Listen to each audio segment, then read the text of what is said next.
ചേട്ടൻ്റെ സ്വത്തിയാണ്. 10 വർഷം. ഈ 10 വർഷം കൊണ്ട് നമ്മുടെ അനുഭവം എന്നാ ഇവിടുത്തെ? ഇവിടെ നല്ല കാലാവസ്ഥയും കാര്യങ്ങളൊക്കെ താമസിക്കാനായിട്ട്. വേറെ അനുഭവം എന്ന് പറയുന്നത് നമ്മുടെ കയ്യിലെ പൈസ തീർന്നുകൊണ്ടിരിക്കുകയാണ്, അതാണ് ഇപ്പോൾ അനുഭവം. പിന്നെ നമുക്ക് നല്ല സന്തോഷമാണ്.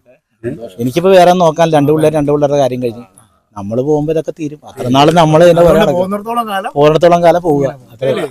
പ്രതീക്ഷയുണ്ടോ കൂടുതൽ? പിന്നെ ഞാനിപ്പോൾ ഈ കൊന്നപ്പത്തിലിട്ടിട്ടുണ്ട്, ഇത് മുഴുവൻ കുരുമുളക് കയറ്റാനുള്ള. അടുത്ത കൊല്ലം അതിന്റെ പിന്നത്തെ കൊല്ലം കയറും. വാഴ മുകളിലുണ്ട്. നിങ്ങൾ മുകളിൽ പോയിരുന്നോ? മുകളിലുണ്ട് 1500 വാഴ. കുറച്ച് കാപ്പിയൊക്കെ കാണാൻ ഇരുത്തണം. കുരുമുളക് കഴിഞ്ഞാൽ ഇപ്പൊ 14 ലക്ഷം രൂപ കുരുമുളക് കിട്ടായിരുന്നു. അത്യാവശ്യം തെങ്ങും റംബുട്ടാൻ ഉണ്ടാവണം, നന്നായിട്ട് ഉണ്ടായനെ. പക്ഷെ ഉണ്ടാവും, നന്നായിട്ട് നിറച്ചുണ്ടാകും, പക്ഷെ പിടിക്കണില്ല. ഞാൻ വർഷങ്ങൾക്ക് മുമ്പ് ഒരു കർഷകനായിരുന്നു. എനിക്കിപ്പോൾ സ്ഥലമൊന്നുമില്ല. ഞാനൊരു 10-25 വർഷമായിട്ട് മ്യൂസിക് ഫീൽഡിലാണ്. കവിതയും പാട്ടും ഒക്കെ ആയിട്ട് ഇങ്ങനെ അങ്ങ് പോകുന്നൊരു ജീവിതമാണ്. ഈ അടുത്ത കാലത്ത് ഞങ്ങൾ ആഫ്രിക്കയിലായിരുന്നു. ഞാൻ എബിൻ്റെ ഒപ്പം ആഫ്രിക്കയിലായിരുന്നു. വന്നിട്ട് 1 മാസമായുള്ളൂ. ഞാൻ അടുത്ത് എന്താണ് പരിപാടി തുടങ്ങേണ്ടത് എന്നൊക്കെ ചിന്തിച്ചുകൊണ്ടിരിക്കുന്ന സമയത്താണ് ഇന്നലെ ഞങ്ങളൊരു സംസാരമധ്യേ ഇങ്ങനൊരു യാത്രയെക്കുറിച്ച് കേട്ടത്. അപ്പം ഒരു കൗതുകം തോന്നി. തീർച്ചയായിട്ടും നിങ്ങളുടെ ഈ ഒരു സംരംഭത്തോടൊക്കെ ഒരുപാട് താല്പര്യമുണ്ട്. ഈ ഒരു ഫാമിങ്ങും കൃഷിയും നമ്മുടെ അപ്പനപ്പന്മാരായിട്ട് ചെയ്തു വന്നൊരു സാധനം ഇങ്ങനെയൊരു ആൾക്കാരൊക്കെ ഇപ്പോഴും ഉണ്ടല്ലോ എന്നുള്ളത് കേൾക്കുമ്പോൾ ഒരു സന്തോഷവും. ഞാൻ 2017 തൊട്ട് ഇങ്ങനെ പല സ്ഥലത്തു കൂടിയായിരുന്നു. കുറേ കാലം പപ്പുവ എന്ന് പറയാം, ഓസ്ട്രേലിയയുടെ അടുത്തൊരു സ്ഥലമായിരുന്നു. അവിടെ ഒരു ജീസസ് യൂത്തിൻ്റെ ഭാഗമായിട്ടുള്ള ഒരു മിഷൻ പ്രവർത്തനമായിരുന്നു. അതിങ്ങനെ ഒന്നുമില്ലാത്ത സ്ഥലത്തൊക്കെ പോയി യുവജനങ്ങൾക്കൊരു ഫെയ്ത്ത് ഫോർമേഷൻ കൊടുക്കുക. അങ്ങനെ കഴിഞ്ഞ വർഷം ആഫ്രിക്കയിലെത്തി. അവിടെ നമുക്കൊരു യൂത്ത് സെൻ്ററാണ്. പറഞ്ഞാൽ ആഫ്രിക്കയുടെ ഏത് രാജ്യങ്ങളിൽ നിന്നുള്ള യൂത്തിന് വന്ന് നമ്മുടെ കൂടെ ഒന്ന് സ്റ്റേ ചെയ്യാം, അവർക്ക് ട്രെയിനിങ് കൊടുത്ത് നമ്മളവരെ തിരിച്ചു വിടുക, അങ്ങനത്തെ ഒരു വർക്കൊക്കെ ആയിരുന്നു. അങ്ങനെ താമസിക്കാതെ സാൻഡോച്ചേട്ടനും ജോയിൻ ചെയ്തു. പെട്ടെന്ന് ഹെൽത്ത് ഇഷ്യൂസൊക്കെ വന്നിട്ട് ഞങ്ങൾ പെട്ടെന്ന് അവിടെ തിരിച്ചു പോന്നു. അപ്പം അതിൻ്റെ അടുത്തുള്ള രാജ്യത്താണ് ഈ സുഡാൻ ഒത്തിരി ഇഷ്യൂസൊക്കെ നടക്കുന്നു എന്ന് പറയുന്നത്.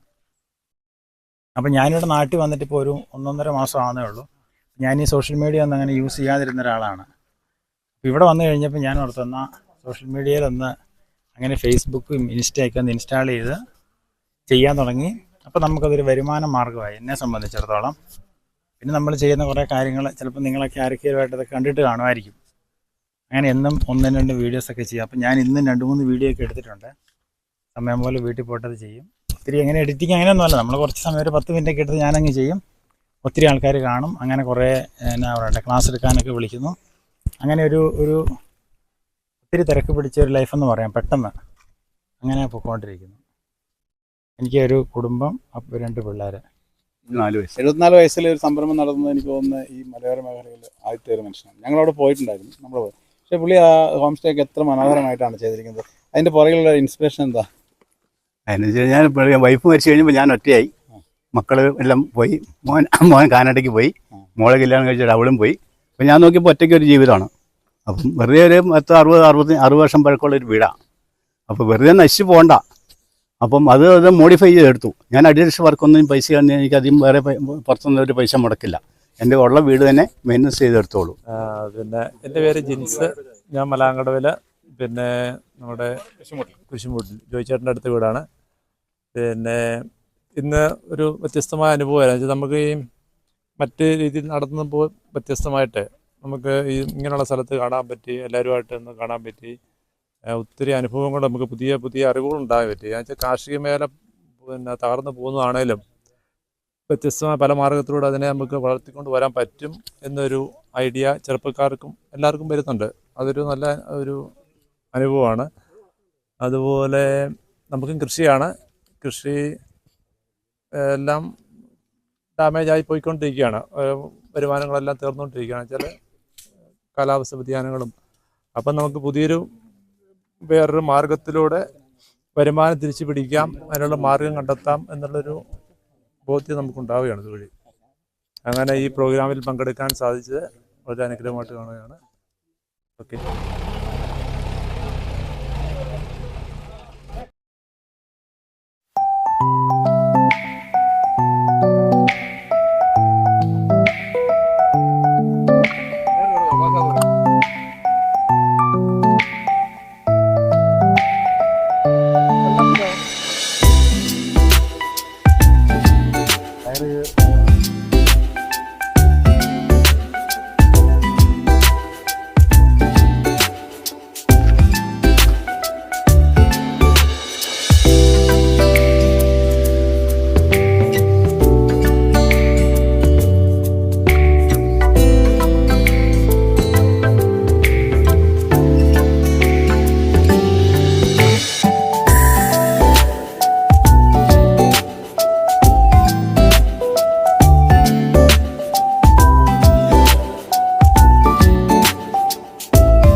ചിപ്സ് ആണ് ലൈവ് ചിപ്സ് യൂണിറ്റ്, ബിബ്ലീസ് ചിപ്സ് യൂണിറ്റിൽ നിന്നുള്ള ലൈവ് ദൃശ്യങ്ങളാണ് നിങ്ങൾ കണ്ടുകൊണ്ടിരിക്കുന്നത്.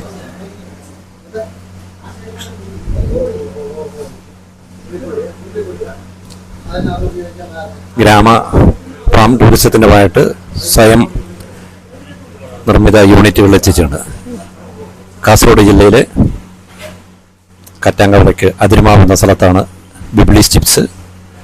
കണ്ണൂർ, കാസർഗോഡ്, കോഴിക്കോട്, കോട്ടയം ജില്ലകളിലായിട്ട് ഇതിൻ്റെ വലിയ വിപണന ശൃംഖല 20ഓളം തൊഴിലാളികൾ ഡയറക്റ്റായിട്ടും 100ലധികം ആളുകൾ പ്രത്യക്ഷമായിട്ടും ജോലി ചെയ്യുന്നു. ഈ കാണുന്ന ജോൺസനാണ് ഇതിൻ്റെ ഉടമസ്ഥൻ. പുള്ളിയുടെ നേതൃത്വത്തിലാണ് ഈ പരിപാടികളൊക്കെ നടന്നുകൊണ്ടിരിക്കുന്നത്. ഇപ്പൊ നമ്മൾ ഉണ്ടാക്കുന്ന വെളിച്ചെണ്ണ ചിപ്സാ ഉണ്ടാക്കുന്നത്. അല്ല, വെളിച്ചെണ്ണ മാത്രമല്ല, പാം ഓയിൽ ഉണ്ടാക്കുന്നുണ്ട്, വെളിച്ചെണ്ണ ഉണ്ട്. വെളിച്ചെണ്ണയ്ക്ക് ഭയങ്കര വിലയായുണ്ട്. ചിട്ടയം വെളിച്ചെണ്ണ ആ വെളിച്ചെണ്ണ ഉപയോഗിക്കുന്നത്. നമുക്ക് കിട്ടാവുന്നതിൽ ഇപ്പം ഒരു നല്ല ക്വാളിറ്റിയുള്ള വെളിച്ചെണ്ണ തന്നെയാണ് പുള്ളി ആവശ്യപ്പെടുന്നതല്ല. നമുക്കറിയാം, ഇപ്പൊ ചിപ്സ് വറക്കുന്നുണ്ടെങ്കിൽ വെളിച്ചെണ്ണയ്ക്കകത്ത് മിസ് ഉണ്ടെങ്കിൽ കണ്ടവാന പത വരും, ചിപ്സ് മൂത്ത് കിട്ടുകയില്ല. അപ്പോൾ മൂത്ത് കിട്ടാതെ ഒരു നമുക്ക് ഇതിപ്പോൾ ഒരു 2 മിനിറ്റ് കൊണ്ട് മൂത്ത് കിട്ടും സാധനം. അപ്പം ഇപ്പം നമ്മളിപ്പോൾ ചൂട് കൺട്രോൾ ചെയ്തുകൊണ്ടാണ്, അല്ലെങ്കിൽ ഇപ്പോൾ കോരേണ്ട സമയമായി. ഇത്രയും പേര് നിൽക്കുമ്പോൾ ഇങ്ങനെ ചൂടിടാൻ പറ്റത്തില്ല. ചിലപ്പോൾ തീ പെട്ടെന്ന് പുറത്തേക്ക് തള്ളും.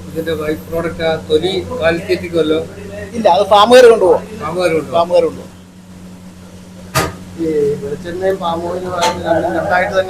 രണ്ടായിട്ടാ വെളിച്ചെണ്ണയും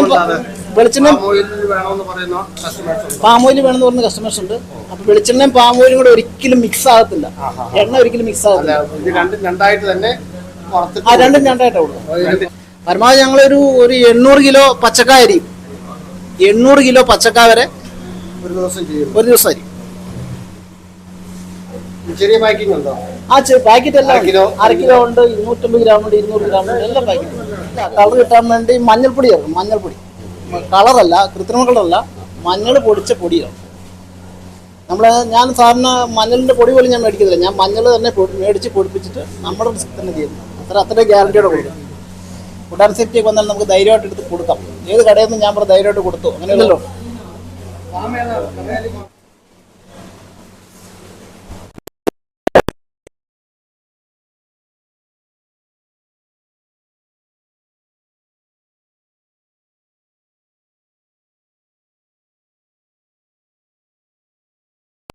തമിഴ്നാട്ടിൽ കർണാടകത്തിൽ എടുക്കുന്ന വിലയ്ക്ക് ആ വിലയ്ക്ക് തന്നെ. പിന്നെ ഇവിടെ വണ്ടിക്കൂലി നമുക്ക് കൊണ്ടുത്തരുവാണെങ്കിൽ ആ വണ്ടിക്കൂലി കൂട്ടി കൊടുക്കും. അങ്ങനെ നമുക്ക് അങ്ങനെ എനിക്ക് ലോഡ് കിട്ടുന്നില്ല, ഒരിടത്തൊന്നും കിട്ടുന്നില്ല. എനിക്ക് ഒരു ട്രിപ്പ് ഏകദേശം 350 പോലെ ഒന്നിച്ച് 6 ടൺ പോലെ ഒന്നിച്ച്. അങ്ങനെ ആഴ്ച 3 ട്രിപ്പ് കാവൽ, 2-3 ട്രിപ്പ് കാവൽ. പ്രിയപ്പെട്ടവരെ, നമ്മുടെ ആദ്യത്തെ ദിവസത്തെ ഫാം ടൂറിസത്തിന്റെ യാത്ര ഏകദേശം അവസാന ഘട്ടത്തിലേക്ക് പോവുകയാണ്. എന്നാൽ ഇവിടെ വന്നപ്പോൾ എനിക്ക് ഒരുപാട് സന്തോഷം തോന്നുന്നു. കാരണം ഒരു ചെറുകിട സംരംഭം ചെറുതായിട്ട് തുടങ്ങി, പ്രത്യേകിച്ച് നമ്മുടെ CDയുടെ ചെയർമാൻ ജോസ് സാറ് ഉദ്ഘാടനം ചെയ്ത ഒരു സംരംഭം ഇത്രയും ഭംഗിയായിട്ട് നടത്തിക്കൊണ്ട് പോകുന്നതിന് എന്നതായാലും ജോൺസനും അദ്ദേഹത്തിൻ്റെ ഭാര്യയ്ക്കും അഭിനന്ദനം പ്രത്യേകം അറിയിക്കുന്നുണ്ട്. അതായത് കാർഷിക മേഖലയിൽ ഇതും ഒരു കാർഷിക അധിഷ്ഠിത വ്യവസായമാണ്. ഇത്രയും ഭംഗിയാക്കി കൊണ്ടുപോകാന്ന് പറഞ്ഞാൽ അത് അവരുടെ അർപ്പണ മനോഭാവമാണ്. ഇപ്പോൾ അദ്ദേഹം തന്നെ ആ ബർണറിലേക്ക് തീയിട്ട് കൊടുക്കുന്നു, അതിൻ്റെ മൂപ്പ് നോക്കുന്നു. അപ്പം അദ്ദേഹം പറഞ്ഞ പോലെ വെളിച്ചെണ്ണയാണേലും അത് ഏറ്റവും പ്യൂരിഫൈഡ് ആയിട്ടുള്ള ഏറ്റവും നല്ല കമ്പനിയുടെ തന്നെ വെളിച്ചെണ്ണ എടുത്തിട്ട് അതിൽ ചിപ്സ് ഉണ്ടാക്കി ഇത്രയൊക്കെ വിജയിപ്പിക്കുക എന്ന് പറഞ്ഞാൽ നമുക്കൊക്കെ അത് സ്വപ്നം കാണാൻ പറ്റിയല്ല. അപ്പം അത്രയും ഭംഗിയായിട്ട് മുന്നോട്ട് കൊണ്ടുപോകണമെന്നുണ്ടെങ്കിൽ ഇതൊക്കെയാണ് ഒരു പ്രചോദനം. നമ്മളൊക്കെ ഏജ് ഓവറായി, അത് മറ്റൊരു വിഷയം. കുറച്ച് ചെറുപ്പക്കാർ പിള്ളേരെ കൊണ്ടുവരേണ്ടതായിരുന്നു. കാരണം അവർക്ക് എന്തെങ്കിലുമൊക്കെ ചെയ്യാൻ പറ്റും. ഇതിൻ്റെ അകത്തിപ്പോൾ നമ്മൾ രാവിലെ തുടങ്ങിയപ്പോൾ പറഞ്ഞതുപോലെ 60-ന് മുകളിലുള്ളവരായി ഇനിയിപ്പോൾ എല്ലാ സംരംഭം വെക്കാനാണ് എന്നൊരു ചിന്താഗതി അത് ഓട്ടോമാറ്റിക്കായിട്ട് വരും.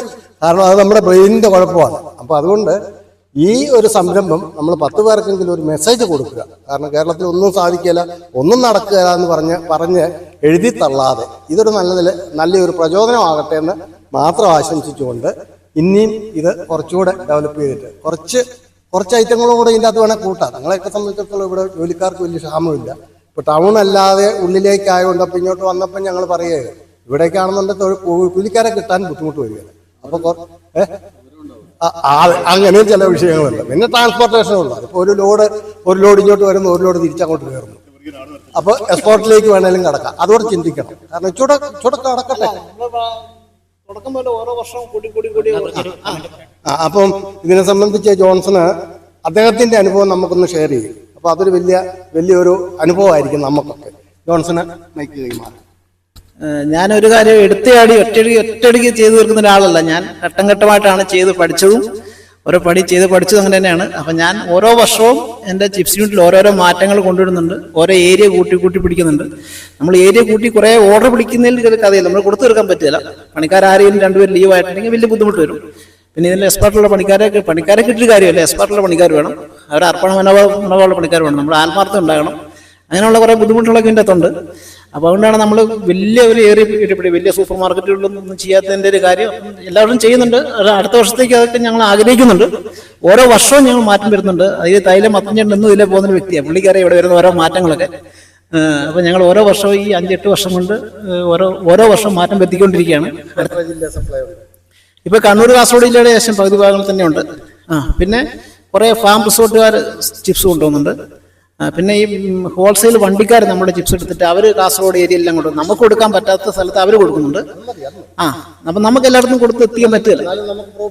ഈ ഓണമൊന്നും നമ്മുടെ കയ്യിൽ ഒരിക്കലും പിടിച്ചാൽ നിൽക്കുന്ന സംഭവമല്ല. അപ്പം എത്ര ഉണ്ടാക്കിയാലും തികയല്ല. എത്ര കടക്കാരുടെ വെറുപ്പ് സമ്പാദിക്കുകയുള്ളൂ നമ്മൾ ഓണത്തിന് നമ്മൾ കച്ചവടം ഇറങ്ങിയിട്ടുണ്ടെങ്കിൽ. അങ്ങനെ പ്രശ്നമുണ്ട് ഇതിൻ്റെ അകത്ത്. അപ്പം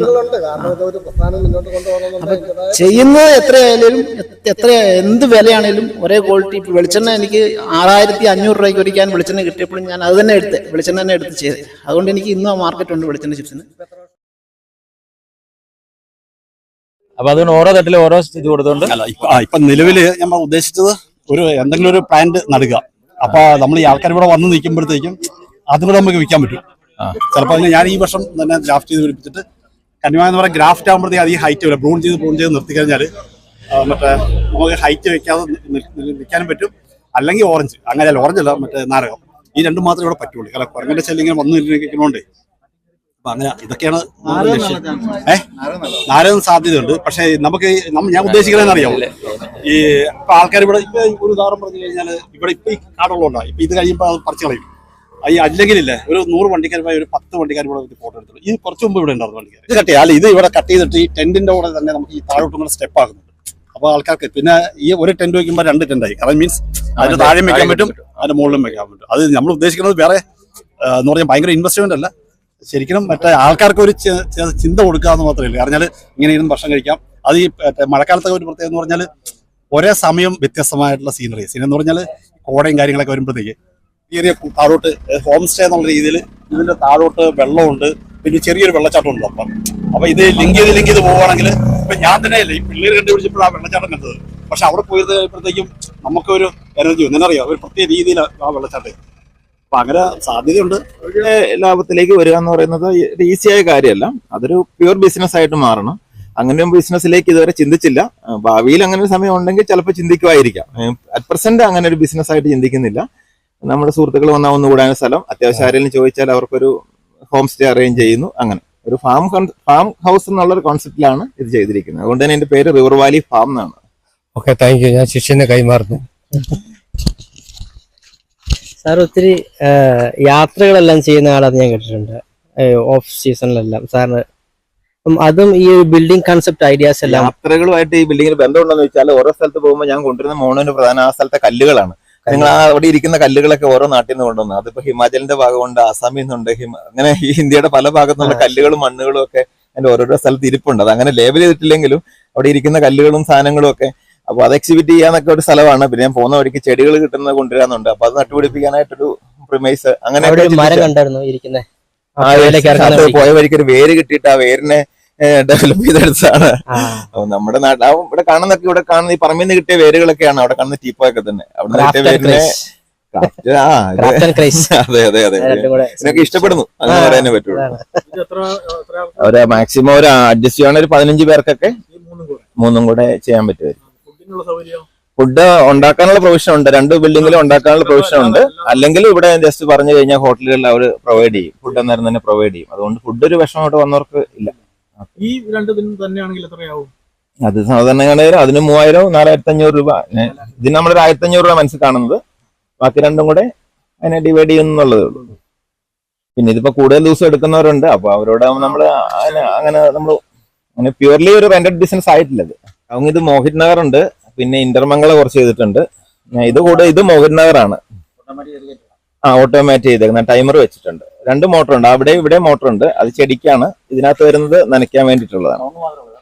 കവുങ്ങ് അതിന്റെ മുകളിൽ ഡ്രാഗൺ ഫ്രൂട്ട് ഉണ്ട്, അതിന്റെ മുകളിൽ ഒരു 15 ഇനം മാവുണ്ട്, പിന്നെ ഒരു 70 ഇനം ഫ്രൂട്ട് ട്രീസ് ഉണ്ട്, പിന്നെ ഡ്രമ്മിൽ ഒരു 10-40 ഇനം ഫ്രൂട്ട് ട്രീസും അങ്ങനെ സാധനങ്ങളുണ്ട്.